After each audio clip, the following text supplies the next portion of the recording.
Hi, it's Tanya Atomic, and this is my mini review for the 31 Days Challenge for Vinyan. Vinyan. And we followed Rufus Sewell from Bless the Child. He was probably the best performer he was the performer that stood out to us the most in that movie. And we enjoyed his performance, and so we followed him into Vinyan. And Vinyan is so heartbreaking. It's not a horror like, someone's coming after you to kill you. I mean, kind of it is, but it's more a horror of like loss and desperation and how far will you go when you're in a desperate situation. It's about this couple who's lost their child in Burma, and they don't tell you everything at first. You find things out as you go, as you watch the movie. But basically, the wife is she descending into madness, or is she just willing to do anything for her child? It's very disturbing. The way that the film is presented is so disturbing. They show normal situations or abnormal situations, but situations that seem realistic, like they could happen and they're rooted in the real world. But the way they are presented is so creepy and disturbing.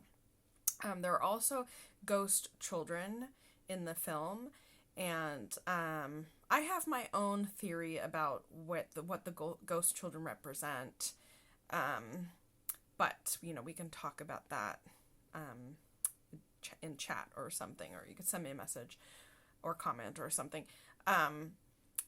But yeah, I have my own theory about what the ghost children represent, but it's very disturbing. These people can't find their child, and there are themes of human trafficking and things like that. So in that way, it is very disturbing. The horror comes from just deep psychological stuff. There is some death and a little bit of gore in the film, and it leads you to believe that it could be supernatural or it could be real, and the supernatural stuff could be a representation or in someone's mind or something. But I don't want to give too much away. If you find yourself being disturbed by a movie that deals with a missing child or a dead children, like in a way that's real, like human trafficking, it might be too much for you, because it's really showing you that it's a realistic sense, but it's a kind of an arty realistic sense. The sound design is so amazing in this movie. It gave me goosebumps.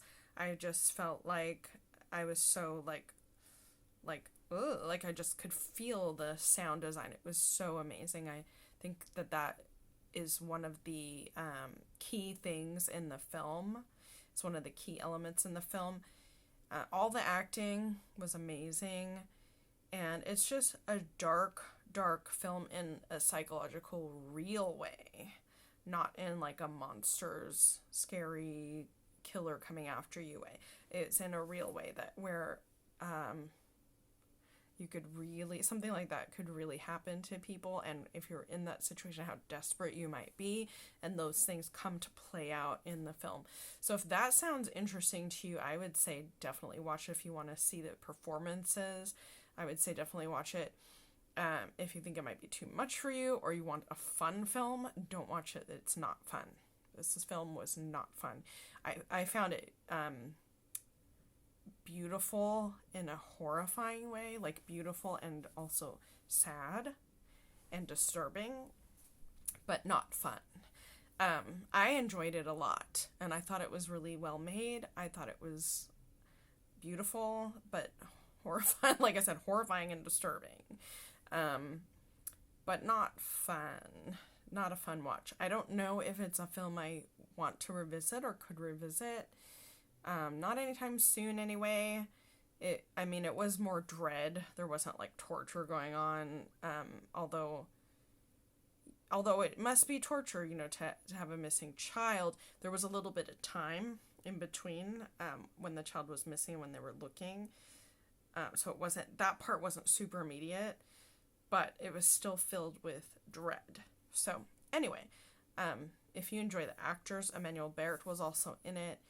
If you enjoy the actors, if you enjoy kind of an arty take on realism, you would enjoy this.